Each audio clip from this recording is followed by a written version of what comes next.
The Miami, Ohio Redhawks are the only remaining undefeated team in college basketball as Arizona goes down in Allen Fieldhouse tonight, 82-78. 4-point loss for the Wildcats, who were previously undefeated, 23-0, coming into this matchup, finishing this one 23-1. Kansas at Arizona, or Arizona at Kansas, rather. A big Monday. Obviously, Allen Fieldhouse is always going to bring it. That crowd, the best environment in the sport, absolutely unbelievable, and that crowd brought it. So hats off to all of them. And truthfully, that crowd deserved it, and this team deserved it. And I'll talk about how impressive it was the way that they got it done, but that team, the way that they played and everything, and that coaching staff, the way that they coached and scoring on ATOs and the final inbounds play was incredible.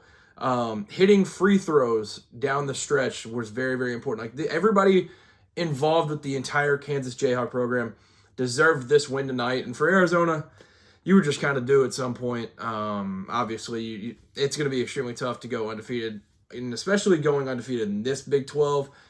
Incredible to even get to 23-0, and it's obviously a tough stretch here as it ends. But 82-78 final. No Darren Peterson tonight. Now, I feel like I've mentioned this to a few people that I know. Darren Peterson is picking up haters left and right, day by day. Now, do I agree with that? No. I'll put it there as a blanket statement. And now, I know this kid, it is best for him to probably sit out, but I'm paraphrasing this. This is this is the words of Jeff Goodman or Phil to 68 via Jeff Goodman from some NBA agent. Said something to the effect of, Darren Peterson is so good he could go ahead and sit out the rest of the way. He'd probably still be the number one pick. We all know what he can do. Everybody has a flu from time to time. People are overreacting. Most people would have given it up by now. He's still trying to tough it out and get through all of it. The utmost respect to him. They don't criticize this at all, and they're not thinking about this at all. And they said something to the effect of NBA players sit out 2 months at a time and stuff, and this kid's still trying to get after it, so nothing against him. Now, I do think some people are looking at the aspect of this dude will play a fully healthy half, go out of the game fully healthy, not have one trainer look at him, and he'll miss the entire second half. That does happen, but I don't know. I can't blame the kid. I know the future, the NBA is what he has dreamed of since the time he could dream. Kansas is a destination on the way. He will represent Kansas at the next level. He's going to be an incredible pro. It's just a tough situation that he's had to deal with. I don't think this is a thing where this new generation of kids is kind of coming in, taking a whole lot of money and sitting out and not really risking anything. Look at Edge Bansa. He's getting lucrative money out there in Provo, and he's absolutely balling for him, and he's been amazing. So it's not that. I don't think it's that at all. So I think Darren Peterson's going to be back, and that is super, super exciting if you're a Kansas fan, because look at what this team has been able to accomplish without him. Beating the number one team in the country, and also beating the number one team in Allen Fieldhouse for the first time in school history, or in the history of Allen Fieldhouse, rather, but they're 1-5 all time going into this one. They were 0-5 at Allen Fieldhouse. They finally get that monkey off their back. Bill Self on Big Mondays, 40-0. It was the battle of records. Arizona coming in undefeated. Bill Self coming in undefeated on Big Mondays, and it delivered. This game absolutely delivered. It feels like every time that we've had a matchup that, on paper looks like it's going to be absolute cinema, it looks like we've gotten it. We've got it to the fullest extent. So I can't even imagine what the Michigan-Duke game is going to be like. It's going to be amazing. So this game was phenomenal, and I want to highlight a few different players for Kansas. Forey Badunga, Bryson Tiller, Melvin Council. Now, Melvin, bring your own ball, Council Jr. That is a little bit of a stretch, because I don't think if there's a way to get this done, then he did it with a quiet shot chuck. He went 6 for 25 in the game, and I do not remember feeling like, wow, Melvin Council's just flinging that thing up there. It did not feel like he was just shot chucking at all. But credit to him, 10 for 11 for free throws. Finishes with 23 points, played all 40 minutes in this one. He feels like just Mr. Kansas. Now, I'm looking from the outside, looking in. And I know the Kansas fan base just fell in love with this guy. Obviously, he transfers in from St. Bonaventure, and they've fallen in love with him. He is absolutely fully become a Jayhawk, it feels like. I mean, I saw on Twitter he tweeted out after the game that he just said, "I love Kansas." Simple as that. And I think Kansas loves him back. So Melvin Council feels like Mr. Kansas. You could see the way that him and Bill Self kind of embraced after the game. That was amazing. And the 6 for 25, I think, is just something that it feels like a typo because it doesn't feel like the man shot chucked. It felt like he got his points in the correct ways, whether it was getting downhill. He had 1-3 tonight, but it feels like he was just going out there and doing the right things. He had 6 rebounds, 6 assists. He was fighting his tail off all night long. You got to love to see that. Now, Flory Benunga, this dude right here, who, other than Ruben Chinyelu, this is the guy that I feel like could be the one to take National Player of the Year away from him. And what does that National Player of the Year follow that up with? 23 and 10. He has 3 blocks, 1 steal, only had 1 turnover in this game. With all the battling doing down low and all the opportunities, like with me coaching, I'll talk about it. There's oftentimes that even in an offense rebound, say a big man grabs an offensive rebound, it feels like guards, the little guys, they'll go just jam it immediately and just start throwing hands everywhere. And like the physical just mindset that he comes with, like 1 turnover in that aspect with 10 rebounds is incredible. Going 7 for 9 from the line. The team overall shot 84% from the line, 21 of 25. Nailed all the important ones down the stretch, and that was kind of, felt like the difference late. Bryson Tiller, 18 points, 8 rebounds. And the jump on Marco Jackson when he drove downhill and got that little dish to him, the crowd pop was phenomenal. And like he was a big, I thought early it felt like a bad start, like just overall for Kansas. It felt like it couldn't have gone worse. But Bryson Tiller was the reason that they like kind of just hung through that all early. Like it was just the fadeaway. He was getting points, however, it was needed. He hit 2 threes. Like he was awesome throughout the game. Big time in the early part of this game, and I thought Bryson Tiller, he's become a really, really, really important player and played 36 minutes a night. He's incredible. And I've talked about this Kansas team not really having the depth, but what the starters bring is unbelievable. Like I thought Jamari McDowell, I thought he was phenomenal. Hit 2 threes. He ended up with 4 steals. I didn't realize he had that many, but I was about to say he was active all over the place. And really the only flaw that you could possibly point to is like towards the end, that play where goes out of bounds. But I thought he was phenomenal. Stepping in place of Darren Peterson, if they can get that version of him, he played 35 minutes a night, and he was absolutely balling out. So credit to Kansas, man. They just figured it out. Like I said, everybody in that program, everybody in that fan base, they deserve this one. Kind of playing Arizona at their own game. Now, I haven't looked at it yet. I'm going to imagine they didn't out-rebound them just because that doesn't happen. Yep, Arizona had 4 more rebounds. Still, Arizona has not been out-rebounded this year. But when I say, like, beating them at their own game, 17 offensive rebounds for Kansas. That is physicality at its best.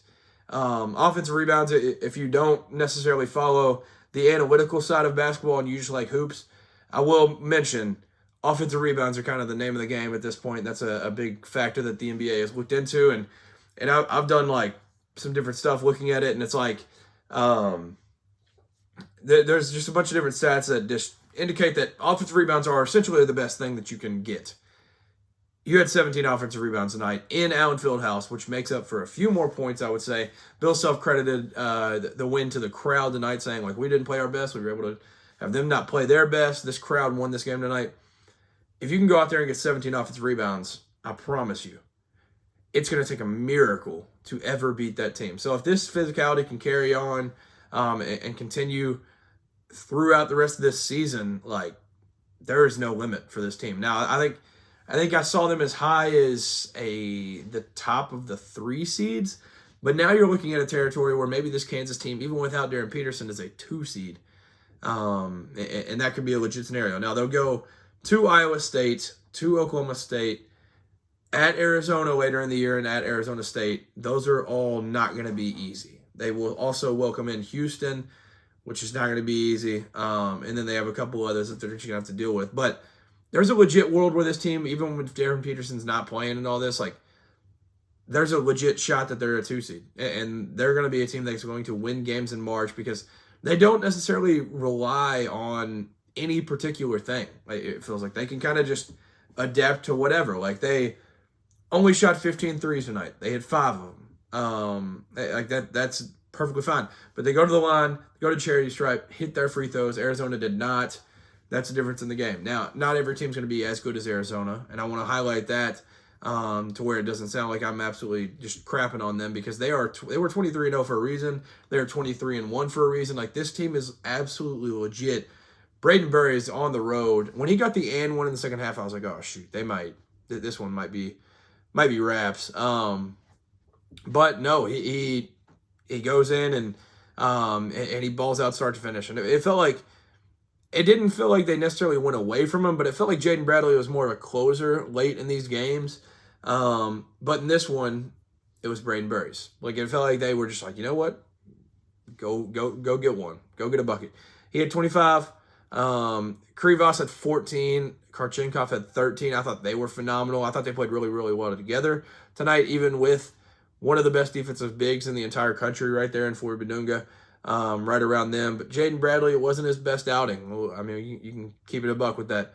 Koa Pete, he had that little part where he got banged up. I didn't think he was great either. I would say that environment played a big part of it, but who knows? I think getting Toby Owaka, I don't know if foul trouble is the best way to put it, but like, you can definitely tell he was able to like ease off a little bit, in my opinion. I feel like you could see that when he picked up 2 quick ones early. He finished the game with 3, but it felt like you didn't see necessarily like the overwhelming physical freak that Toby Owaka is. It felt like you didn't necessarily see that, and that ended up being a big part of it. So Arizona, like, I don't need to be. I would be one of a billion in like just like saying this to you as the coldest or the safest take of all time. Arizona is completely fine. Like, there is absolutely nothing. If you hang your head over a big Monday loss at Allen Fieldhouse, there's going to be a whole lot of programs that are absolutely just down in the dumps. They just won 23 straight games, had one of the best starts in college basketball history, and now they drop one at Kansas. But you are in the toughest part of the schedule. Now, this team literally feels like, as long as they're healthy, they will drop maybe 3 at the most. Like 2 others other than this. They will host Texas Tech, host BYU, at Houston. That one feels like it's just going to be for the Big 12. Like, that's going to be such a key game. At Baylor, Kansas again, versus Iowa State, at Colorado.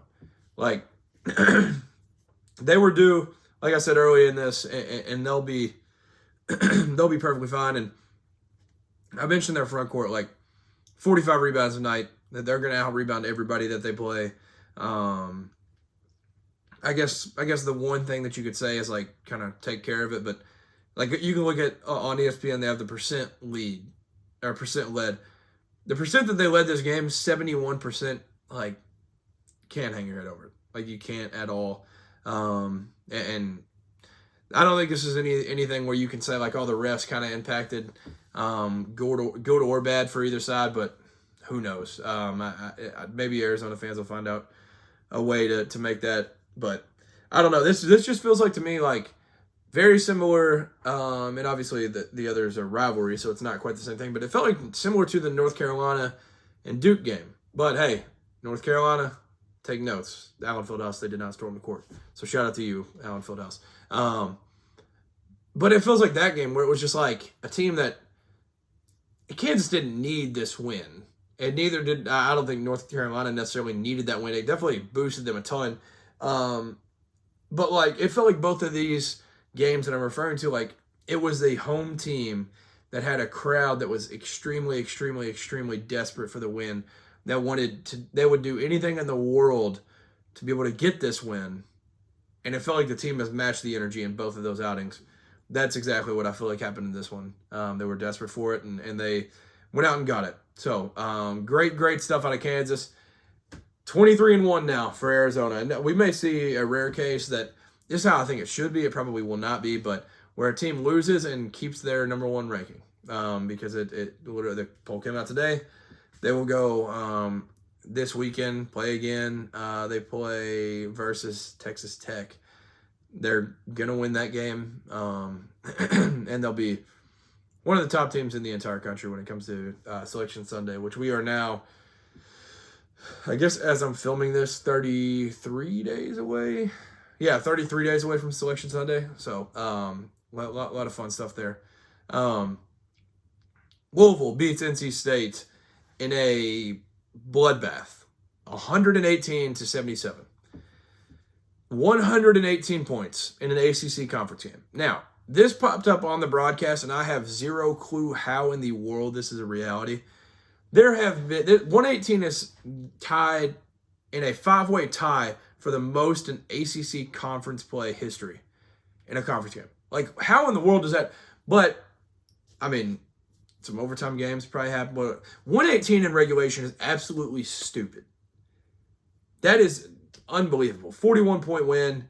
I don't even know where to begin. I guess I'll just start with the star of the game because he was the star of the night, I would say. The team of the night is Kansas. The star of the night is Mikel Brown Jr. In 34 minutes, this young man, 45 points. Another freshman with a 40-point-plus game. 7 for 7 from the line. But the really key part of this is he went 10 for 16 from 3. Unbelievable. 9 rebounds, 2 assists, 3 steals added on top of that. He came out like it was just, like it was Kentucky again, I guess you could say, but even more than that with 45 points. And it feels like for him, this not only, is awesome because it's a resume thing of like, if an NBA franchise ever needed to see just one game where you just absolutely lost your mind, now you have that. It's not only that. It feels like it is a game where he completely got his confidence all the way back. He was showing some of that early season swag that he had with the facial expressions and the celebrating and all this different stuff. And he was like, so he had it going early. I don't think he was ever going to be top 5. I think he was always going to be top 10, which he still will be. But then he got injured, and then the other freshman blew up, where it felt like Booze took off, and he's kind of the National Player of the Year leader. And then Agent Abanson's coming out here with all these highlight plays. He got 40 highlights in every single game. Keaton Wagler comes out of nowhere, loses his mind. Kingston Flemings has officially cemented himself. Caleb Wilson's out there in North Carolina bringing the brand all the way back. It feels like Mikel Brown needed this. Like, he's injured, he comes back and doesn't have the best return. Now comes out 45-piece McNugget on the NC State Wolfpack. Unbelievable game. But shout out to Jeremy. This is a stat. And Jeremy, I hope you leave a like. My personal John Rothstein. Shout out Jeremy. This team right here had 11 dudes score and only 2 in double digits and in a 118-point outing. That is absolutely unbelievable. Ryan Conwell, who is not getting enough love because of how great his game was, didn't get enough love because, obviously, Mikel Brown is the story. 45 points. 31 points out of Ryan Conwell. I absolutely love the guy. As a Kentucky fan, I hate to see him in red, and I wish I could just watch the games and he'd just be wearing a black jersey or something and doesn't say Louisville on it. But 31 points, 5 for 6 from 3, 6 for 7 from the line, 7 rebounds, 6 assists, 1 steal, 1 block. Ridiculous. Absolutely ridiculous. Like, this duo right here is unbelievable. But if you go through the roster, 11 dudes scored and only 2 in double digits. That's crazy. Now, Javon Hadley was close. Isaac McNeely was close. Sanana Frew was close. All this different stuff. But so many dudes checked in, impacted the game. And not only in scoring. Like Ali Khalifa checked in, had 4 assists. Woolley had 2 assists. Kobe Rogers had 2 assists and 6 rebounds. Kenai Roos had 3 rebounds and 2 assists. Like, they impacted the game in so many different ways. Now, it's going to be one of those questions of, is this sustainable? Is this a fluke thing? These dudes, these brothers in the 502 shot 60% from 3. Now, that is not sustainable. But I was talking to Jeremy, once again, shout out. And I was like, if you can just get to like 45% from the field and like 38% from three, you're not being hung with. Like, that's just a complete blanket statement. As you talk about this team, like 81% from the line, 60% from three. And honestly, like, I know it's still 77 points, and I know Louisville's never going to be the 04 Pistons of college basketball, but like the way that NC State was, like, you could argue that they were the hottest team in the ACC. They come in and they figured it out. Like Uno, Darian Williams, he's figured it out. Copeland has been awesome recently. Copeland, like, okay, let me find his game log real quick because I need to do this and highlight how impressive it is that Louisville treated this man the way that they did tonight. In the last 3 games, these are his stats: 21 points, 10 assists; 7 points, 16 assists. And then 8 points, 10 assists, and then the 2 before that he had 9 assists. Like, he had just the vision of a multi-year NBA vet point guard. He literally looked like just Chris Paul out there with the dimes. But obviously, credit to him. I mean, this man is 6'6". He can facilitate at that size. It's incredible. What does Louisville have him do tonight? They welcome him into the 502, and he has 10 points, 3 assists, 4 turnovers. He was not turning the ball over. He was throwing a ton of dimes, and they come out in a defensive effort and shut him down completely. Darian Williams, 8 points, 5 rebounds. He had also figured it out completely. Like, it felt like, yes, this is the Darian Williams that we wanted. Now, in the last game against Virginia Tech, not great. But before that, 25 points, 20 points, 23 points. He'd got it going. They shut it down completely. So credit to Louisville. I mean, obviously the 60% isn't sustainable, but they shut down everything that NC State tried to do completely. And now they have the game against Baylor, which is going to be interesting. Which is in Dickies Arena in Fort Worth. So it's essentially going to be a Baylor home game. It's in Dallas, so it's going to be a big one, though. A neutral site. I love the random dropping in of a non-con game in the middle of conference play. I just love that. I know Duke's doing it. They did it last year with Illinois. They're doing it with Michigan this year. I absolutely love that. So it's going to be a good test. Baylor has been very, very inconsistent in what you've been able to see and gather information-wise for them, but it's going to be a big opportunity for them nonetheless. So that's going to be good stuff. Now, I want to talk about 2 teams that I'm just glad that they got it done tonight. First, Indiana, they just needed to get it done. That's kind of, I guess you could call it this segment. There's 2 teams that I'm just glad that they got it done because they needed to. There was a chance of coming off of like a high of some sort, and they are one of those teams that did not fall victim to a hangover. They had won 5 of their last 6 games, with the 1 loss being at USC. But they had beaten UCLA on the road. They had beaten Purdue. They beat Wisconsin, who I thought was a good one. They go out there and win this one. I feel like this win gets them on the right side of the bubble, probably in the tournament at this point. And obviously, the story of tonight for this game for the Hoosiers is Lamar Wilkerson. 41 points. The second 40-plus point game for him this year. Unbelievable. Absolutely unbelievable. But this team just continues to, they're so likable in how they've figured it out too. Like, they don't have just all these all-stars, and they don't have this just luxury of elite point guard play. They don't have the best front court of all time, but they just do it by committee. They just figure it out. They shoot it well. They space it. They get out and run. They do it correct, and it's awesome to see. So, Indiana 92, Oregon 74. I'm starting to think that maybe the Dana Altman era could be coming to a close soon. That's just speculation. He's obviously a legend of the game, so big credit to him. But not looking great. They're sitting at 8-16 overall, so not great. Rick Pitino gets win 900, which ironically is against his. He got win 900 against his son. Tonight, he got win 904, which put him into third all-time, passing Roy Williams with 903. Also against the Sun. So both the important marks for him ended up being against the Sun, which is hilarious. I think he's 5-1 against the Sun now. Amazing stuff. He goes to OT. This is another team that, like I was saying, just glad they got it done. They had the UConn game. Very good opportunity for a hangover situation. You come out and you just win the game. Now, I want to talk about Zuby Ejiofor. I talked about him in the college basketball update video that I posted. 25 points, 7 rebounds, 5 assists. I feel like this dude has turned into more of an offensive weapon than I think a lot of people give him credit for. I feel like a lot of people look at him and they're like, oh yeah, he's just going to rebound it and dunk the ball or whatever. No. He's going out and he's facilitating 5 assists to 1 turnover. They use him a lot just throughout the entire offense, and it feels like this game has absolutely figured it out. Dylan Darling, a.k.a. Church Bells.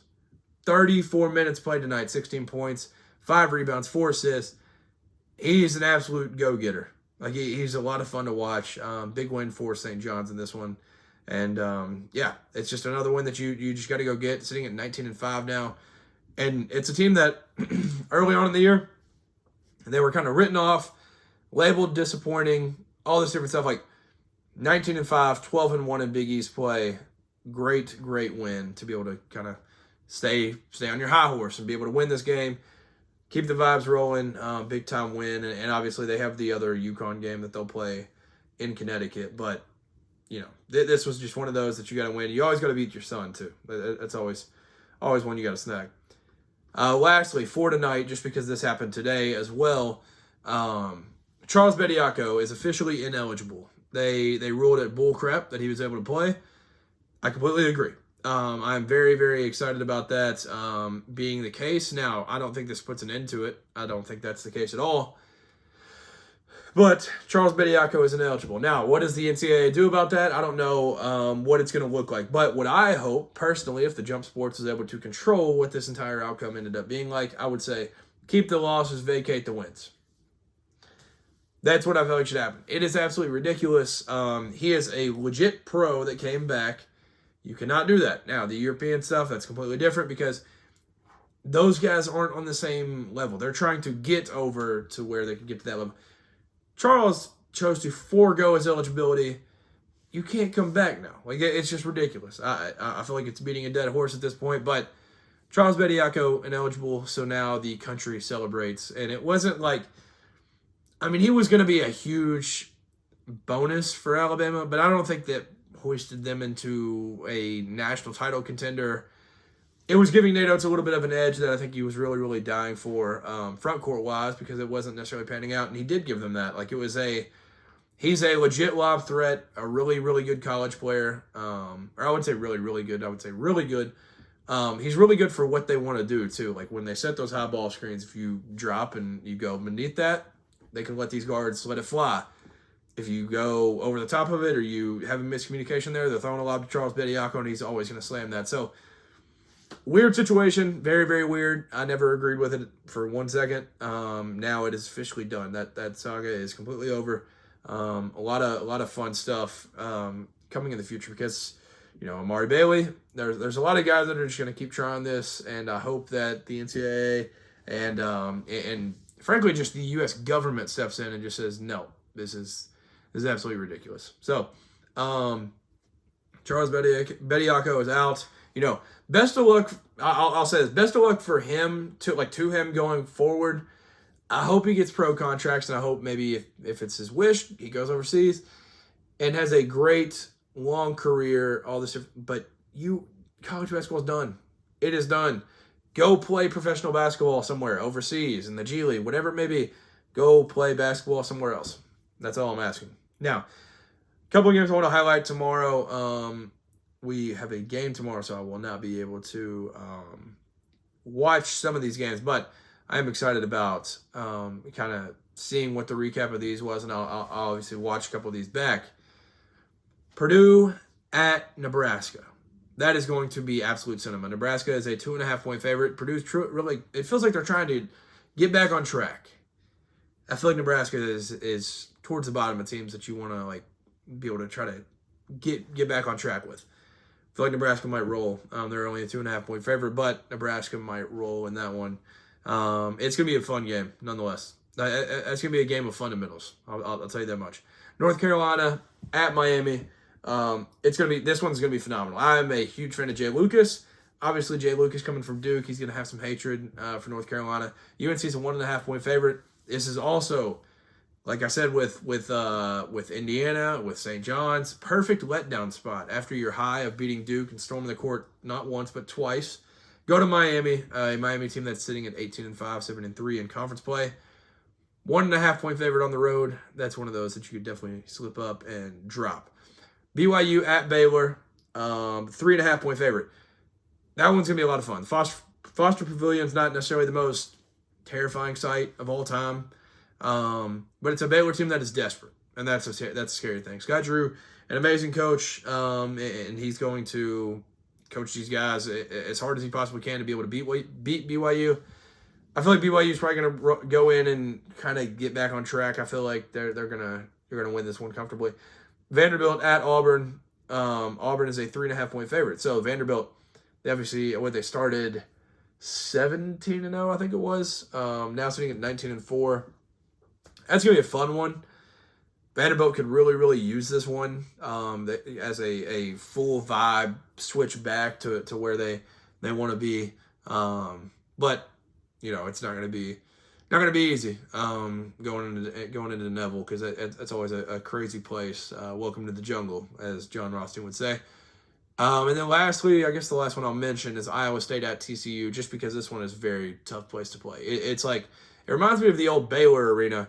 I actually love the floor at TCU, but it's going to be a tough place to play, because it's just going to be like, anytime that you've got like a small number by your name and you're going into one of these places that's like, desperate for wins. Like, this is a TCU team that's racked up some good wins throughout the season. They have the close loss to Michigan, which, if you're taking moral victories, that's one of them. They beat Florida, who is the sole owner of first place in the SEC as I'm filming this. They beat Baylor. They beat Oklahoma State, which we've seen what they can do. They beat Baylor twice. They beat Kansas State, who's kind of, it feels like a disappointment at this point. But they're going to be a team that's just like desperate, and they're going to be a very, very difficult place to play.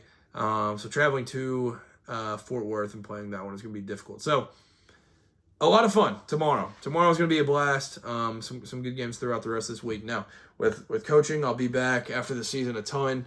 Right now, I'm just kind of filming whenever I'm available and able to watch all these. That's why I like this Big Monday, because it was a 9 o'clock for the main course of it. Like, that was a great treat, as I was able to wrap up games and stuff and be able to get home and watch these.